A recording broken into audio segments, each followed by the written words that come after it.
자, 강의 시작하시죠. 자, 우리 교재 51페이지. 그래서 우리 이제 배경 설명을 잠깐 하면, 자, 준비됐죠? 갑니다. 우리 이제 지난 시간에 뭐까지 했느냐 하면, 한번 쭉 해봅시다. 자, 준비됐죠? 1789년에 미국이 건국되고 1829년에 무슨 주의? 역관주의라 그랬죠. 그죠? 역관주의. 자, 근데 문제가 심각하니까 81년도에 가필더 대통령이 암살당하고 83년에 무슨 법? 펜들턴법이 제정되고 87년에 누가? 우드로 윌슨이 행정의 연구라는 요 정도는 행정학 공부하면서 영어로 한번 The Study of Administration. The Study of Administration. 그래서 정치와 행정이 완전히 구분된다. 매돈론, 정치행정, 이원론이죠.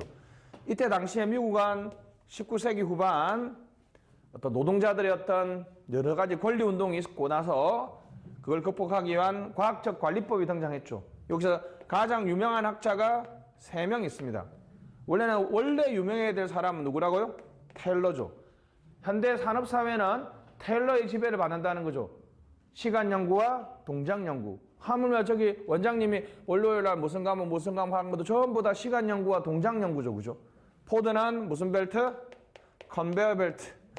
페율은 산업 일반 관리론. 돌아서 무슨 관리론? 행정 관리론이 있습니다. 그래서 정치행정이원론과 행정관리론이 고전행정학을 완성시켰는데, 자, 1929년 경제 대공황이 있고 그걸 극복하기 위한 무슨 정책? 뉴딜 정책. 몇 차 대전? 2차 대전이 터지고 또 전쟁 중에 영국에서 무슨 보고서? 비버리지 보고서가 출현하면서 행정이 정책 결정이나 가치 판단 기능을 수행하는 정치행정 매듭론, 정치행정 일원론이 등장하게 되었습니다. 그죠? 그래서 정치와 행정의 순환적 영역을 무슨 기능설이라고 그랬다? 통치라 그러고, 행정은 무슨 기능을 수행한다? 통치 기능을 수행한다. 무슨 기능설? 통치 기능설. 그래서 애플비와 디모까지는 기억해줘야 됩니다. 시험에 많이 나오니까. 행정관리론하고 과학적 관리법에 대한 비판이 2개가 있었습니다. 하나는 호선 공장에 그 근로자들이 그렇게 뭐 속칭 땡깡 안 부렸으면, 그죠? 우리가 여전히 비인간적인 관리를 받고 있었겠죠. 그래서 무슨 관계론? 인간관계론. 근데 위대한 사회과학자 허버트 사이먼은 뭐라고 비판했다? 2가지. 첫 번째는 과학은 실제로 증명할 수 있는 것만 과학이야. 과학은 실제로 증명할 수 있는 것만 과학이라고 했습니다. 논리 무슨 주의? 논리 실정주의입니다. 논리 실정주의. 이게 인간으로 오면 인간의 관찰 가능한 뭐만 연구하자? 행태만 연구하자. 그래서 무슨 주의가 됐다? 행태주의. 근데 이 사람의 연구 주제는 78년도에 노벨 경제학상을 받았던 인간은 어떤 합리성의 상태다? 제한된 합리성. 그래서 인간은 최적의 의사결정을 하지 못하고 만족적인 결정을 한다. 무슨 모형? 만족 모형이 있고, 그래서 여러분한테 개발을 해놨잖아요. 그죠? 자, 제한된 합리성을 지닌 인간들은 신과 같은 완벽한 의사결정을 할 수 있다 없다? 할 수 없다. 그래서 너희들은 내가 만든 합리적 의사결정의 절차를 따르면 된다. 무슨 합리성? 절차적 합리성. 그리고 여러분들 이거 제가 많이 설명했습니다. 여러분들 공부 안 될 때 문제의 정의, 목표 설정, 대안 탐색, 결과 예측, 비교, 평가, 선택이라고 한번 해보라 그랬죠. 그렇게 해서 했는데 1945년 2차 대전이 있고 나서 개도국은 선진국의 이론이 잘 적용 안 되니까 뭐 해보자? 비교해보자. 무슨 행정론? 비교행정론. 비교의 기준이 바로 인간을 둘러싼 환경요인. 무슨 요인? 생태요인. 그래서 개방체제다, 폐쇄체제다? 개방체제다. 그래서 환경유관론, 생태론이라 합니다. 근데 비교해보려고 하니까 우리나라는 헌법재판소가 있는데 미국은 헌법재판소가 없어요. 비교가 돼요, 안 돼요? 비교가 안 되는데 그 구조가 아니라 미국의 대법원도 헌법재판의 기능을 수행하니까 같은 기능을 수행하는 구조끼리 비교하니까 그 기능으로 어떤 기능이 유지되면 하나의 뭐로 볼 수 있다? 체제로 볼 수 있다. 무슨 이론? 체제 이론이 등장하게 됩니다. 그죠? 근데 비교행정론은 개도국의 발전에 적극적이다, 소극적이다? 개도국의 발전에 소극적이죠. 그래서 개도국의 발전을 위해서 적극적인 행정이 나서야 된다. 균형 이론이다, 불균형 이론이다? 불균형 이론이다. 정태적이다, 동태적이다?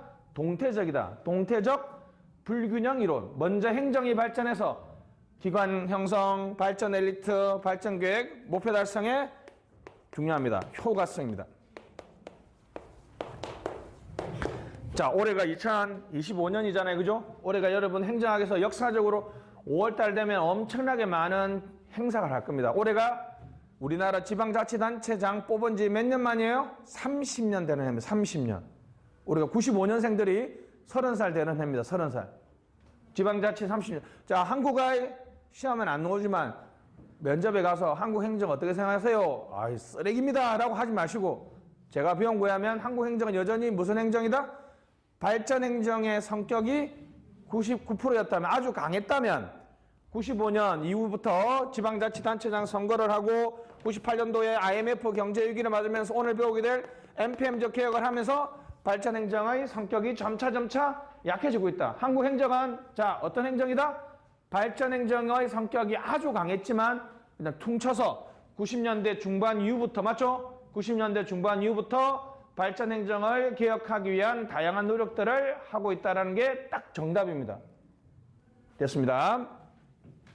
2차 대전 이후에 미국은 1960년대 흑인 폭동에 따라서 무슨 행태주의? 후기 행태주의가 등장합니다. 새로운 행정학을 해보자. 무슨 행정학? 신행정학. 여기서 가장 여러분한테 센세이션하고 여러분하고 밀접하게 관련된 거. 자, 사회적 약자를 우선 채용한다. 무슨 관료제? 대표 관료제. 사회적 약자를 위한 복지정책. 무슨 정책? 사회복지정책을 추진했다는 거예요. 그죠? 됐습니다. 근데 70년대 오니까 오늘 배웠던 무슨 초이스? Public Choice Theory. 이른바 공공선택론에 따라서 70년대는 됐습니다. 그래서 공공선택론이 등장하면서 80년대로 넘어오면서 정부가 잘한다 못한다? 잘 못한다. 정부가 잘 못하면 무슨 실패예요? 정부 실패. 다시 무슨 실패? 정부 실패. 자, 시장에 의한 자원 배분이 효율과 형평을 담보하지 못하는 현상. 무슨 실패? 시장 실패. 시장 실패를 치유하기 위해서 정부의 개입이 있었습니다. 그러한 정부의 개입이 효율과 형평을 담보하지 못하는 현상. 무슨 실패? 정부 실패. 됐습니다. 그럼 정부 실패가 일어나면 당연히 양적인 것과 질적인 것으로 한번 얘기해 보면, 양적인 측면에서는 정부의 규모를 줄여야 되겠죠. 그죠? 가장 대표적인 규모를 줄이는 방법이 뭡니까? 바로 여러분들 공무원들 강제 구조조정하죠. 지금 미국 난리 났잖아요. 구조조정하죠. 또 뭐라고요? 복지 삭감, 규제 완화. 공기업을 뭐 한다? 민영화합니다. 양이죠, 양. 다시 인원도 줄이고 공기업도 민영화하고 규제도 완화하고. 질적인 측면에서는 운영 방식인데 지난 시간에 했는데 기억나야 됩니다. 신제도주의 잠깐 갔다가 여러분도 잊어버린지 모르겠는데 전통적인 오스트롬에 의하면 기존에는 관료제는 딱 한마디로 뭐라고요? 관료제는 상명하복이죠. 규칙과 절차를 철저하게 준수한다는 거죠. 이러한 윌슨 베브리안 패러다임은 고객의 수요에 민감하게 반응할 수 있다 없다? 없다. 그래서 어떻게 하자? 과감하게 뭘 부여하고? 재량을 부여하고. 뭘 설계해서? 인센티브. 윤정은 너무 입에 착착 붙는다. 장윤정, 맞추면 내가 엄마 해줄까? 야, 웃어라 빨리. 안 웃으면 나 다음 주부터 수업 안 온다. 윤정, 인센티브를 우리나라 말로 뭐라고 번역할까요? 여러분 많이 쓰는 표현인데 사실 한글로 해보라 그러면 참 번역 잘 못한다. 너무 나갔다. 상여금은 퍼포먼스 페이라 그래요. 퍼포먼스 페이. 무슨 뉘앙스인지는 알겠어. 해인 맞지? 해봐. 아니야. 여기에 페이가 어디 있어? 페이. 성과면 성과지. 왜 급은 왜 들어가? 급이라는 건 페이잖아. 페이. 수민은 야 인센티브 좋아 이렇게 얘기하지만 사실 윤정아 뭐냐? 경민 한번 얘기해 주라. 이게 여러분의 행동을 유인한다 그래서 원래 정확한 표현은 유인입니다. 유인. 그래서 보통 앞으로 여러분들 너무 많이 나갔는데 인센티브 디자인 무슨 설계? 유인 설계. 자, 여러분들이 성과급을 주면 여러분들이 열심히 일할 거 아니야, 그지? 무슨 설계? 인센티브 디자인, 유인 설계인데 보통은 이걸 요즘에 번역을 잘 안 하고 그냥 셋 다 맞았어. 보통 요즘에 그죠? 성과급을 그냥 인센티브라고 얘기하지. 근데 정확한 표현은 아니야. 정확한 표현은 뭐라고? 인센티브. 그다음에 성과 관리를 통해서 합니다. 자, 다시 갑니다. 외웁시다. 인성. 다시 뭐라고요? 인성. 과거에는 상명하복의 규칙과 절차에 따라서 행정을 운영했다면 이제는 과감하게 뭘 설계하고 인센티브를 설계하고 재량을 부여한 다음 성과 관리를 통해서 인센티브를 지급하는 거죠. 대표적인 게 뭡니까? 성과급이요. 성과급.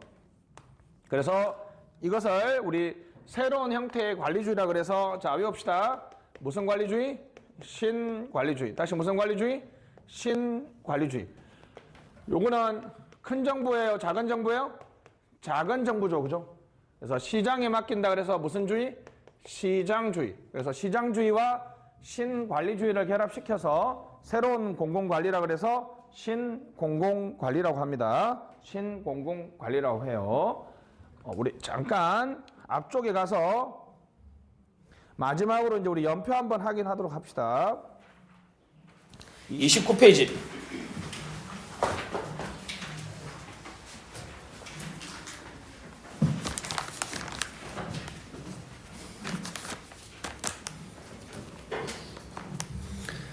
자, 29페이지 보시면 그래서 우리가 왼쪽에 보면 1829년 한번 다시 체크해 주시고 1829년 쭉 내려와서 우리 칠판에 있는 것처럼 중요한 건 뭐라고요? 1881년. 다시 뭐라고요?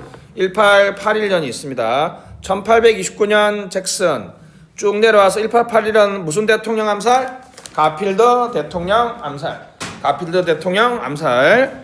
1883년이 너무 중요하죠. 펜들턴법 밑줄. 펜들턴법이 제정됐다. 펜들턴법 제정. 1887년에 우드로 윌슨의 행정연구. 우드로 윌슨의 행정연구 됐습니다. 그 다음에 이제 그냥 뭐 기본 삼아 1913년 누구 대통령? 윌슨 대통령이 취임했다. 그죠? 윌슨 대통령이 취임했다. 자, 인류 역사가 바뀌는 건 바로 1929년 10월 29일 경제 대공황. 맞죠? 무슨 실패? 시장 실패입니다. 밑에 뉴딜 정책 밑줄 치고 통치기능설. 아마 통치기능설 밑에다가 아마 정치행정 이런 논 돼 있죠? 여기까지가 저번에 했던 얘기고 다음 페이지 가시죠. 자, 일본의 진주만 2차 대전 체크 비버리지 보고서 허버트 사이먼 행정 행태론. 행정 행태론을 여러분 한마디로 뭐라 그럽니까? 행정 행태론. 논리, 실정주의, 가치 사실의 구분이죠. 가치 중립이라 쓰시고 가치 중립 연구를 했다. 쿠바의 피그만 침공하고 미사일 위기는 나중에 집단 사고 얘기할 때 넘어가시고 자 흑인 폭동 밑줄 흑인 폭동 있었고 케네디 대통령이 암살당하면서 그때 부통령이 누구라고요? 존슨 맞죠? 존슨 부통령의 정책 이름이 바로 무슨 사회? 위대한 사회 The Great Society. 사회복지 정책은 여러분 자 사회복지 정책은 각각이에요 다다예요. 같은 것은 같게 대우합니까? 다른 것은 다르게 대우합니까? 저소득층과 사회배려계층을 저소득층 사회배려층하고 일반인을 다르게 대우하니까 수직이에요 수평이에요? 수직 형평 쓰시고 수직 형평. 자, 데이비드 이스턴의 후기 행태주의가 있습니다. 그죠? 적실성하고 행동을 강조했죠. 적실성과 행동을 강조했습니다. 그죠? 됐습니다. 미네르브 게이 체크 왈도 미네르브 회기 신행정학이죠. 신행정학 놓으면 핵심 단어가 사회적 형평성이죠. 다시 뭐라고요? 사회적 형평성. 그래서 가치 개입. 다시 뭐라고요? 가치 개입 연구. 그래서 이거 시험에 많이 나옵니다. 닉슨의 워터게이트는 행정윤리를 강조했습니다. 닉슨의 워터게이트는 뭘 강조했다? 행정윤리. 잠깐 이제 배경 설명하면 자, 여러분들에게 우리 나중에 내부 고발자 제도하고 연결되는 건데 워터게이트는 여러분 호텔 이름입니다. 간단하게 설명하면 이런 겁니다. 자 보세요. 여기 이제 당시에 민주당 대선 후보의 선거 캠프가 어떤 호텔에 있었다? 워터게이트에 있었어. 닉슨은 공화당이었는데 여기 FBI 우리로 치면 뭐 국정원 정도 되겠죠, 그죠? FBI 직원들을 시켜서 여기에 도청을 하도록 해요. 일단 여러분 그 지금 국가공무원법 개정에서 상사의 불법적 명령에 대해서 이의를 제기할 수 있는 권리를 설정하려고 하는데 그런 걸 떠나서 여러분 도청이라는 것 자체가 불법이잖아요, 그죠? 비상계엄에서 지금 공무원들 다 처벌받게 되어 있는데 결국은 이게 지금 출동해야 되는 게 불법이죠. 상사의 무슨 명령? 위법한 명령은 복종해야 되지만 불법적 명령은 복종하면 그거 처벌받습니다. 도청하잖아요, 도청. 근데 나중에 밝혀졌는데 이때 공무원들이 아무런 거부 없이 도청을 한 거야. 그 여기 이제 내부에 있는 어떤 사람이 뉴욕 포스트 번스타인 기자한테 제보를 했어요. 그러니까 그 사람이 엄청 멋있는 표현을 썼습니다. 딥스로트. 딥이라는 게 아주 깊다는 건 스로트가 여기거든, 여기. 그러니까 내부에 아주 깊은 곳에서 제보가 왔다는 거야. 나중에 이 사람들을 우리가 내부 고발자라고 하는데 진짜 번역 최악이죠. 왜냐하면 우리나라 사람들이 어찌됐든 간에 고발은 싫어하잖아. 이걸 이름을 이렇게 바꾸면 완전 느낌이 다르죠. 무슨 제보? 사실 이 사람들이 공익 제보한 사람들이잖아요, 그죠? 우리나라는 내부 고발자 보호법은 공무원의 이거 시험 중요합니다. 공무원들은 내부 고발자 보호 제도에 적용을 받고 여러분들이 민간인이면 공익 제보자 보호법의 보호를 받아요. 버닝썬 제보한 사람은 여기에 적용받는 거고 공무원의 내부 고발자는 여기에 적용받습니다. 우리나라는 두 개가 따로 존재하는데 봐요. 같은 말이지만 단어의 느낌이 엄청 중요한 거야, 그지? 그래서 이 사람이 해가지고 나중에 이 사람이 죽으면 그래서 결국 닉슨이 사퇴를 했죠. 그리고 결국은 지금 우리 요번에 뭐 정권 바뀔지 안 바뀔지 뭐 모르겠지만 결국은 앞으로 공무원들의 지금 그 요번 사태에서 이건 불법적이다, 난 출동 안 하겠다 했던 사람들 몇 명 있거든요. 그 사람들은 우리나라에서 가장 중요한 공무원 매달 줘야 돼요. 나머지 사람들 다 처벌받아야 된다고. 그러니까 여러분도 사실은 쉽지 않아. 여러분들이 합격했는데 인천시장님이나 구청장님이 쓰고 와서 저 NGO 단체가 내 정책을 반대하는데 내가 찾아보니까 너 2년 선배더라. 그냥 가서 밥 사주고 그냥 출근 안 해도 돼. 그냥 주기적으로 만나면서 뭐 하는지 누구 만났는지만 나한테 보고해. 수민이 할 거야? 그럼 바로 승진시키는데. 진짜? 에이 현석이지? 할 거야? 진짜? 우와.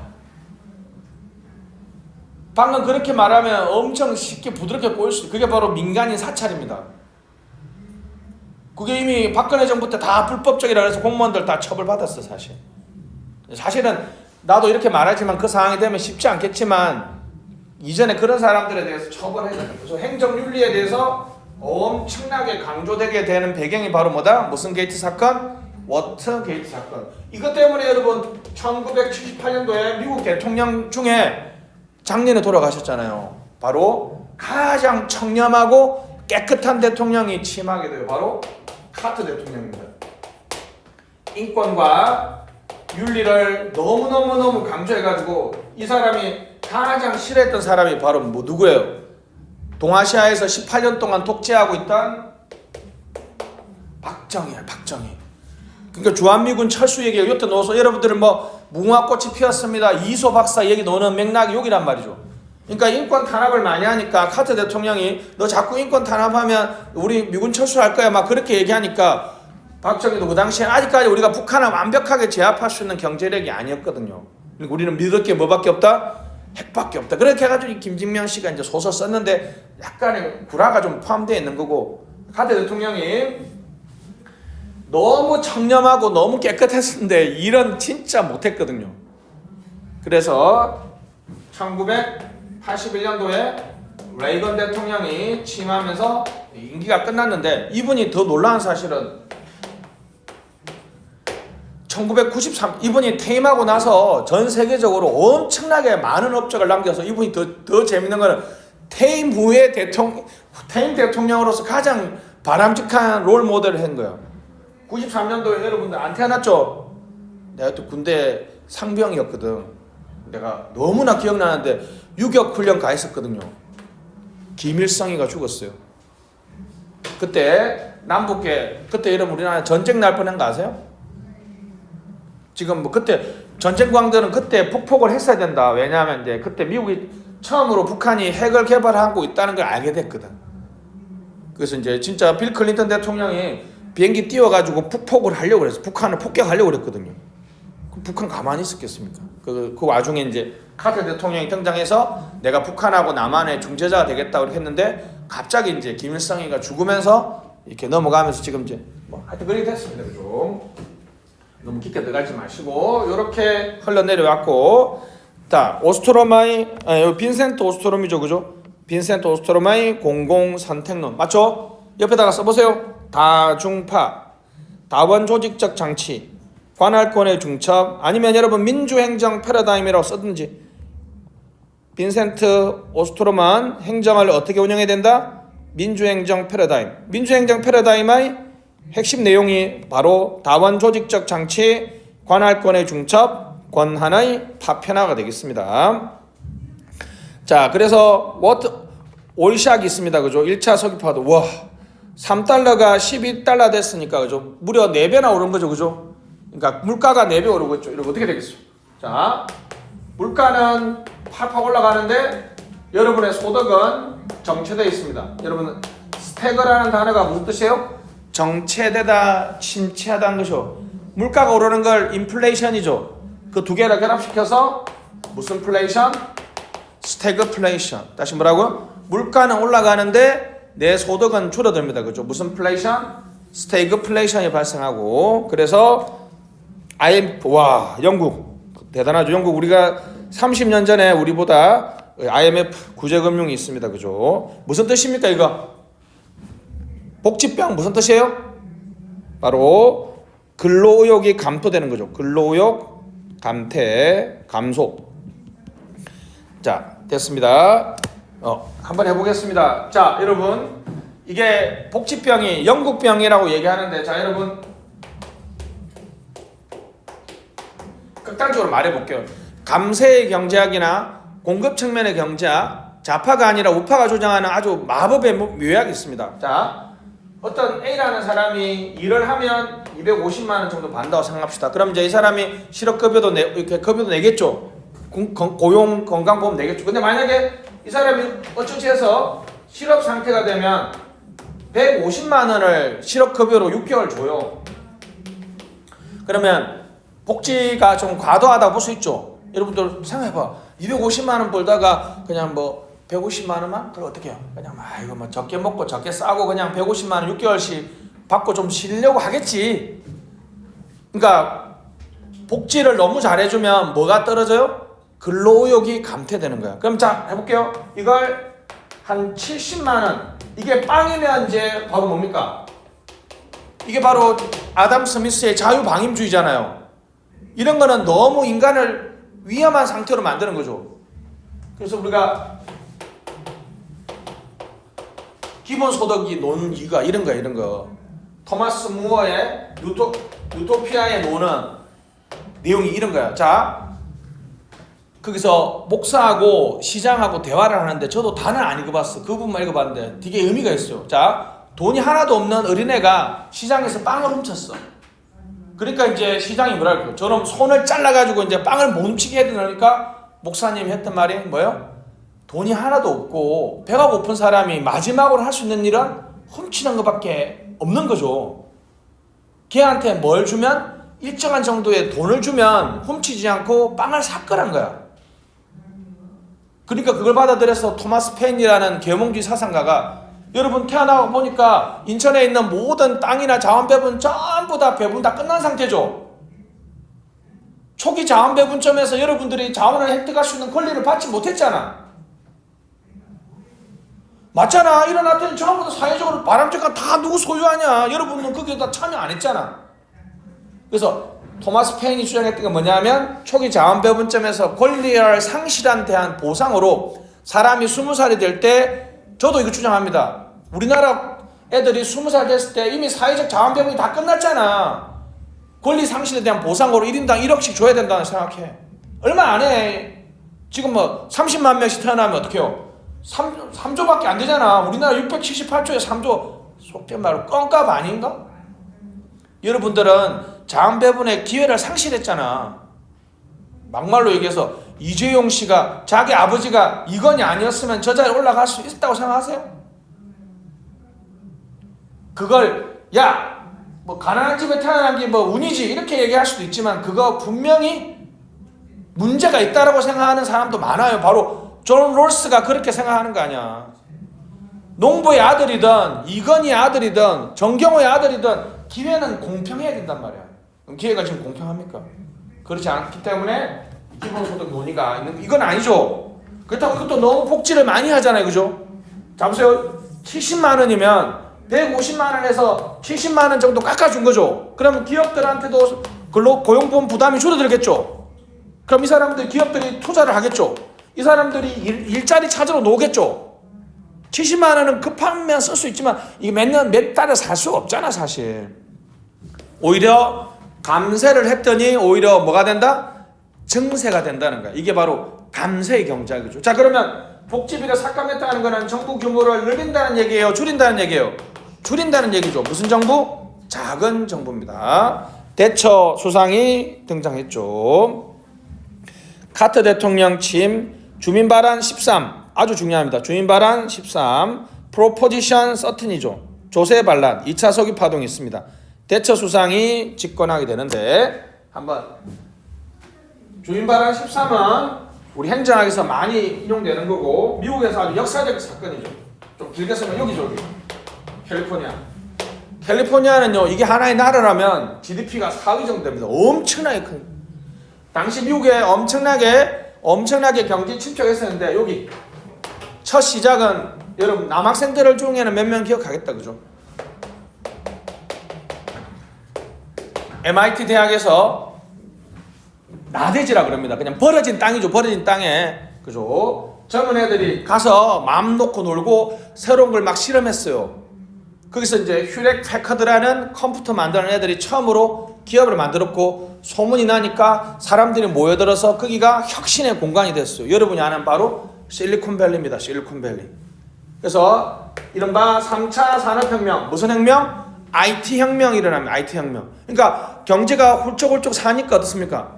전국에서 막 이사하러 가는 거야. 땅값이 올라가겠죠. 집값 올라가고.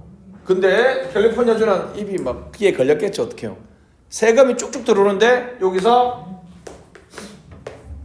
대문자로 여러분 프로포지션은 주민발안입니다. 우리는 주민조례 발안이죠. 이 요건도 간단하지만 경민은 들어봤지? 윤정 주민조례 발안은 두 가지가 올해 2022년부터 두 가지가 크게 바뀌었죠. 첫 번째는 옛날에는 우리나라는 주민조례 발안을 말도 안 되지만 누구한테 했어요? 자치단체 장에게 했는데 지금은 누구한테 한다? 의회한테 하죠. 의회. 왜냐하면 조례를 만드는데 의회죠. 경민 주민들이 조례를 발의하면 요게 시험에 나왔습니다. 6개월, 3개월, 1년, 2년 주민조례 발안을 의회에 보내주면 3개월 안에 해야 된다. 6개월 안에 해야 된다. 1년 안에 해야 된다. 2년 안에 해야 된다. 몇 번? 인권 보호 차원에서 손으로 하겠습니다.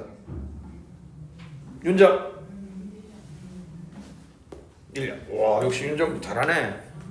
1년인데 1년. 이거 시험 너무 1년 안에 알았죠? 1년 안에. 너는 오답을 받구나. 그때 당시 3개월이 오답으로 나왔었거든. 1년. 아, 이거였어? 쏘리. 나 이렇게 하길래 1번인 줄 알았는데 1년이란 뜻이고. 알았어. 오케이. 근데 중요한 건 우리나라는요, 간접 발언이에요. 여기서 1년 안에 해야 된다는 거는 1년 안에 조례를 꼭 만들어야 된다는 거 아니야. 조례 안 만들어도 돼. 근데 미국의 주민자치는 직접 발언입니다. 주민의 3분의 2가 동의해버리면 바로 그게 주 헌법이 돼버려요.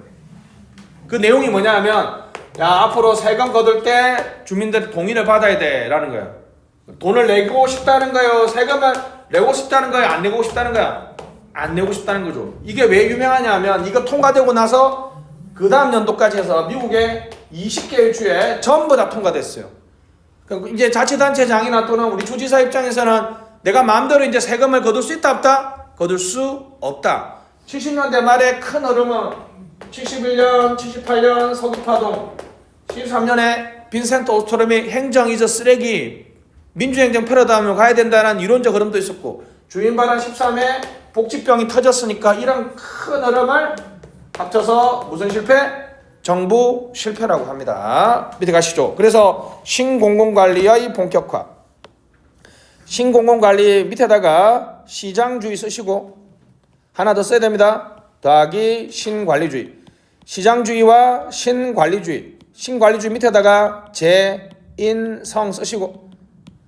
시장주의는 여러분 무슨 단어 안 써도 되죠. 시장주의는 당연히 어떻습니까? 큰 시장 무슨 정부? 작은 정부죠. 큰 시장 작은 정부. 자원 배분을 시장에 의해서 하는 거죠. 작은 정부가 되겠습니다. 요 위에 91년 부시는 아버지 부시고요. 빌 클린턴 대통령이 93년도에 취임하고 NPR이 만들어집니다. 업적 평가위원회 쓰시고. 우리나라로 치면 행정개혁위원회가 되겠습니다.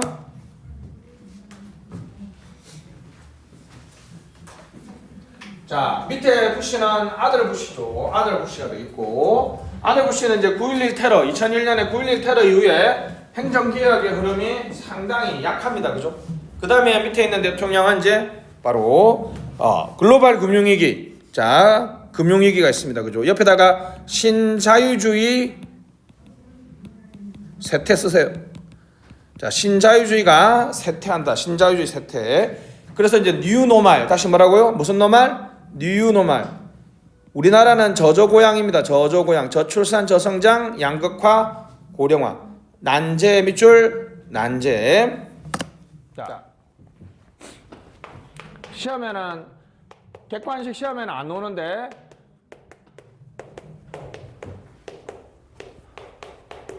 요즘에 이게 1.0, 2.0, 3.0, 4.0 붙이는 게 또 유행이고, 또 자,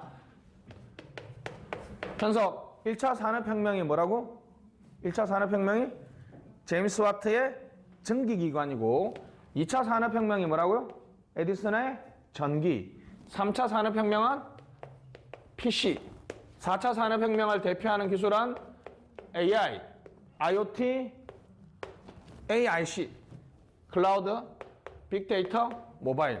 AICBM이라고 얘기했죠. 자본주의 1.0은 아담 스미스의 무슨 방임? 자유방임이죠. 1929년 무슨 실패?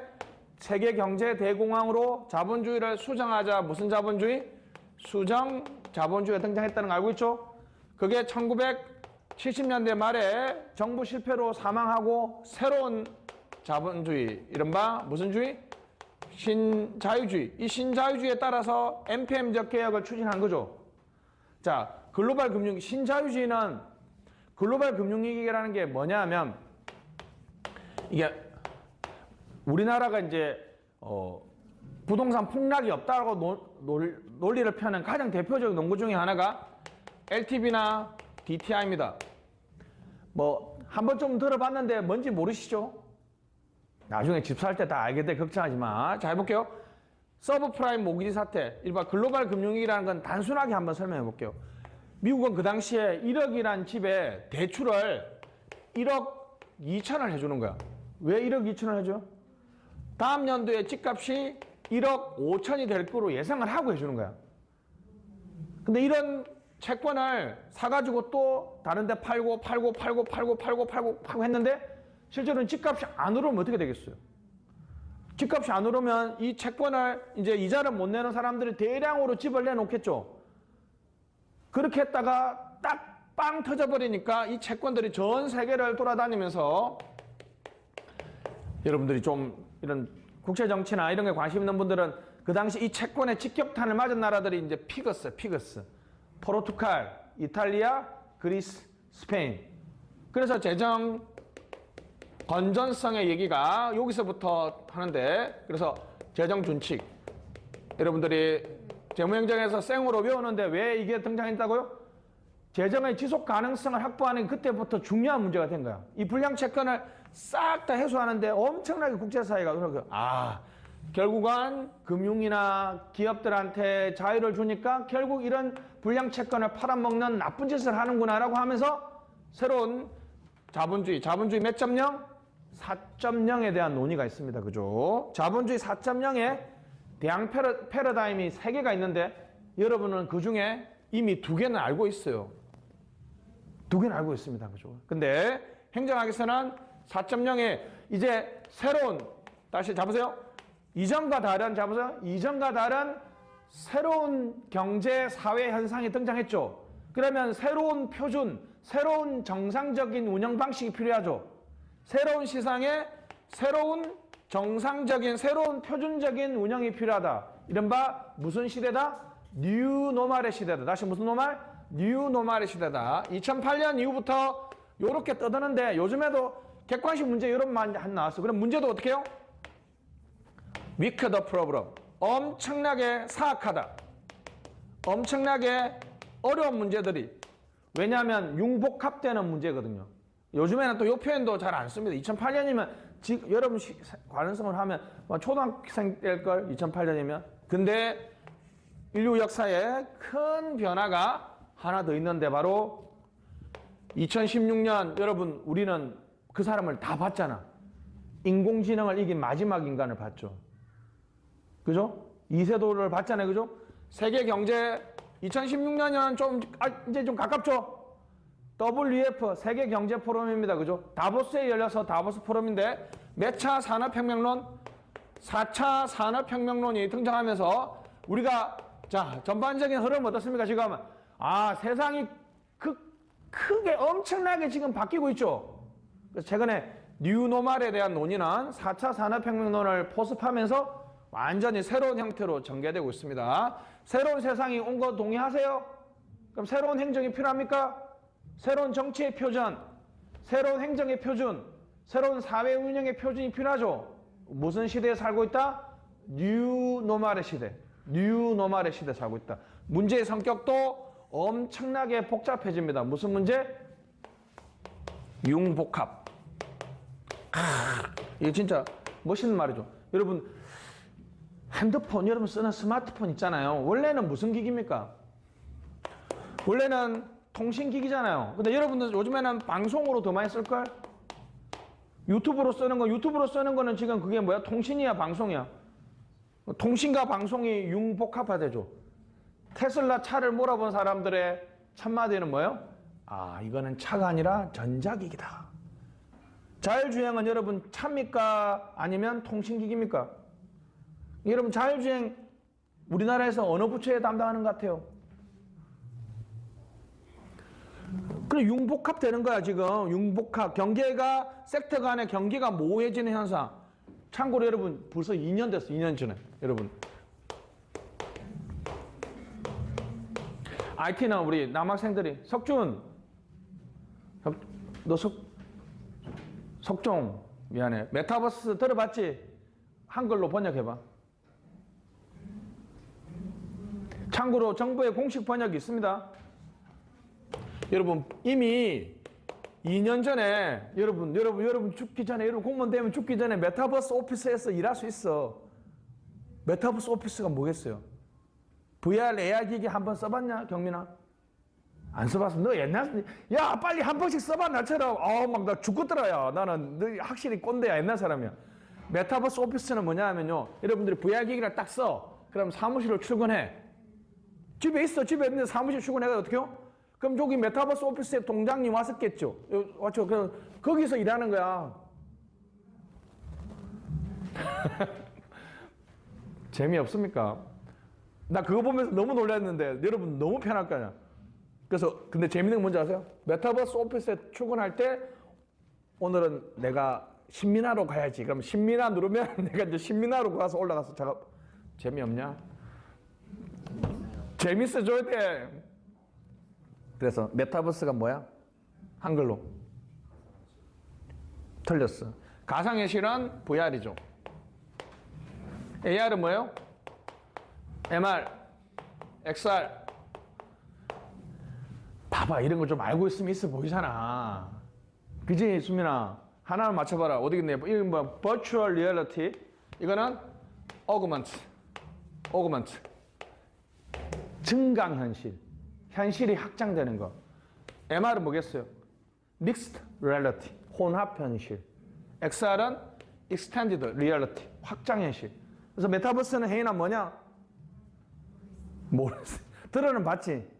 VR 기계 미리 하나 사서 써보세요. 허클러스 같은 게 유명하잖아. 한 번씩 써보라고. 변화하지 않으면 변화당한다. 내가 가장 좋아하는 말, 잭일치가 했던 말이죠. 변화당하지 전에 변화하라. 변화당하고 싶어. 여러분, 젊잖아. 지금 이제 윗세대들 물러내릴 것 같으니까 기분 좋지만 여러분도 어느 순간 같습니까? 밑에 지금 10대들이 와서 아우 꼰대 나이 얼마 안 남았어. 변화하지 않으면 변화당한다. 변화당하기 전에 변화해야 됩니다. 가상 확장 현실. 과상 확장 현실. 그러니까 자 보세요. 내가 메타버스 오피스에 가는 거는 내가 거기에 가는 거야. 진짜 이거는 가상 현실이 아니라고. 내 현실이 가상 공간에서 확장된단 말이야. 무슨 현실? 가상 확장 현실이 되는 거지. 완전히 지금 다른 세상이 열리고 있습니다. 그죠? 그래서 문제의 성격. 이거 좀 제가 얘기했던 4차 산업혁명론의 가장 중요한 특징이 뭐라고요? 융복합화. 근데 한번 좀 들어봤습니까? 디지털로 컨버전스 된다. 다시 뭐라고? 디지털 컨버전스라는 영어. 이런 거 한번 안 들어본 사람은 지금 우리 세상과 흐름과 전혀 호흡 못하는 사람. 이제 여러분 합격하려면 면접까지 준비해야 되잖아. 똑같은데 디지털 컨버전스 어떻게 생각하세요? 네? 그게 뭔데요? 이러면 어떡해요? 바로 너 나가 그럴 거 아니야. 인천에 뭐 하는지도 좀 찾아보고. 디지털 컨버전스. 다시 뭐라고요? 디지털 컨버전스가 4차 산업혁명의 가장 중요한 흐름이 되겠습니다. 4.0에 여러분들이 이건 시험에 안 나옵니다. 박근혜 정부의 무슨 경제? 창조경제 들어봤죠? 여러분들이 하는 게 있어요. 우리 따세권 얘기했지. 따세권. 현서가 따세권. 무슨 경제? 공유경제가 있습니다. 공유경제. 소유의 종말. 자원의 낭비죠. 그 다음에 CSV 공유가치 창조인데 여러분들 아마 살아오면서 뭐 동반성장 뭐 이런 거 들어봤죠? 공정무역, 공정여행, 석준이가? 공정무역은, 공정여행은 뭐냐? 공정여행. 그 공정여행 간다는 사람 여러분 좀 좋게 봐줘야 됩니다. 수민 공정여행 공정무역은 들어봤어? 공정무역하고 공정여행하고 똑같습니다. 여러분들이 부산에 여행 가서 해운대 가서 호텔에서 자고 셀카 찍고 하지만 거기에 부산에 가서 여러분들 여행할 쓰는 모든 돈들은 거대 자본한테 다 들어간단 말이에요. 실제로 그 지역에 있는 지역 주민들의 소득의 증대에 기여해야 되잖아. 부산 해운대에 건설되어 있는 호텔에 그 부산 시민들이 건설한 거 있겠어? 전부 다 뭐 하얏트 전부 다 거대 자본들이 그냥 여러분 그런 데 가서 돈 쓰면 전부 다 돈이 해외로 나가는 거야. 좋다고 셀카 찍는 게 아니고 실제로 무역이나 여행이 그 지역 사회에 기여하고 이바지할 수 있도록 그렇게 돈을 써야 된단 말이죠. 그래서 여러분들 여행 패키지 좀 물론 이제 공정 여행이 좀 꾸질꾸질해. 시설이 좋거나 그렇지는 않은데 여러분이 쓰는 돈이 어디에 가는 거야? 그 지역 사회에 실제로 정착해서 사용될 수 있도록 한단 말이지. 그렇지. 그래서 이런 것들이 전형적인 뭘까? 내가 CSV가 뭐라고요? 공유가치 창조인데 내가 하는 행동들이 사회에 긍정적 영향. 여러분들 이게 왜 우리가 오뚜기라고 쓰고 농심 is 쓰레기? 왜 오뚜기라고 쓰고 우리가 가뚜기라고 있습니까? 왜 기업 활동의 윤리를 왜 강조해요? 기업의 사회적 책임, ESG 이거 모르면 진짜 화낼 거야. 현석. 참고로 최근 3년 동안 전체 민간 기업이나 공무원 면접에서 가장 많이 물어본 상식 용어입니다. 일반 상식, ESG. 적어도 여기서 한 명은 알겠지. 내가 다 물어볼 거야. ESG. 너는 감이 좋구나. 윤정은 아냐? 비슷한데 소연. 수민. 맞았어요. 소셜.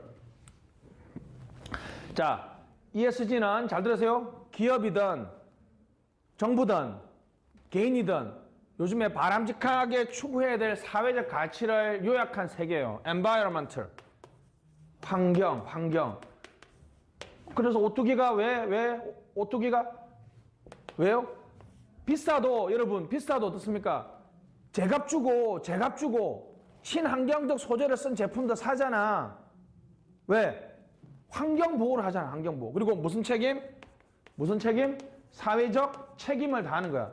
그러니까 오뚜기하고 이사토스트는 아시죠? 사회적 책임을 다하는 거. 오뚜기 함석준 초대 회장님이 그 말이 너무 멋있지 않습니까? 사람을 비정규직으로 쓰는 거 아니다. 오뚜기란 비정규직이 그 이체로에 가까워요. 사람을 생산성의 수단으로 보는 건 맞지만 그렇다고 쓰고 부르는 소비자는 아니잖아. 사회공헌, 사회적 기부, 그리고 거버넌스, 지배구조, ESG. 요즘에 ESG가 엄청 강조되고 있습니다. 이런 것들이 바로 무슨 관점이다? 새로운 자본주의 관점, 새로운 자본주의. 그러니까 그게 가장 이제 천박한 사람이 쓱이잖아. 쓱, SSG. 이재용, 누구죠? 그 정용진. 이게 잡으세요. 거기서 저도 그래서 백종원 씨도 엄청 안 좋아합니다. 갑인데 어린 척 하잖아. 예를 들면 잡으세요. 그 이마트에서 엄청나게 큰 피자를 엄청나게 싸게 팔아. 그래서 사람들이 가서 막 사잖아. 내가 우리 와이프 사왔는데 엄청나게 싸웠어. 내가 이혼할 뻔했어. 내가 진짜 너무 싫어. 왜? 피자라는 게 여러분 값싸고 크면 좋다는 천민자본주의 사고방식을 하면 안 돼. 그 피자를 만들어 팔면 골목 상권이 다 죽잖아. 그 스위스나 이런 나라들은 거대한 SS, 거대 유통이 골목 상권에서 파는 제품들은 안 팔아요. 싼 게 좋다는 사고방식을 하면 안 된단 말이지. 기업이 무슨 책임을, 걔들은 또 강자잖아, 강자. 약자가 아니잖아, 강자잖아. 백다발 만들어서 골목에 있는 카페들 다 죽이는 거 보면서 백종원 씨도 진짜 역시 공부 안 한 사람들이 이런 말 하면 좀 그렇지만 기업에 그래놓고 뭐 예산 시장하고 이런 식으로 하는데 그거 다 내가 보기에는 눈 가림. 기업이 뭘 추구해야 된다고요? environmental, social, 그리고 그걸 대변할 수 있는 governance를 추구해야 됩니다. 그냥 자, 글로벌 금융위기 밑에 오바마 대통령 4차 산업혁명 체크해 주시고 4차 산업혁명 또람프, 바이든, 또람프 이렇게 되고 있는데 4차 산업혁명 됐습니까? 됐습니다. 융복합 쓰시고 초연결 쓰시고 융복합, 초연결, 초진흥 융복합, 초연결, 초진흥 쓰시고 AICBM이라고 쓰세요. AICBM으로 촉발되는 4차 산업혁명은 공감 많네요. 진흥정보화라고 쓰시고 무슨 정보화? 진흥정보화라고 쓰시면 되겠습니다. 무슨 정보화? 진흥정보화. 무슨 기술로 촉발된다? AICBM으로 촉발돼요. 요즘 시험에 많이 나옵니다. AICBM. 자, 4차 산업혁명의 특징은 뭐라고요? 초연결, 초진흥, 융복합. 초연결, 초진흥, 융복합이 되겠습니다. 됐습니다. 자, 여기까지 하고 잠깐 쉬었다 합시다.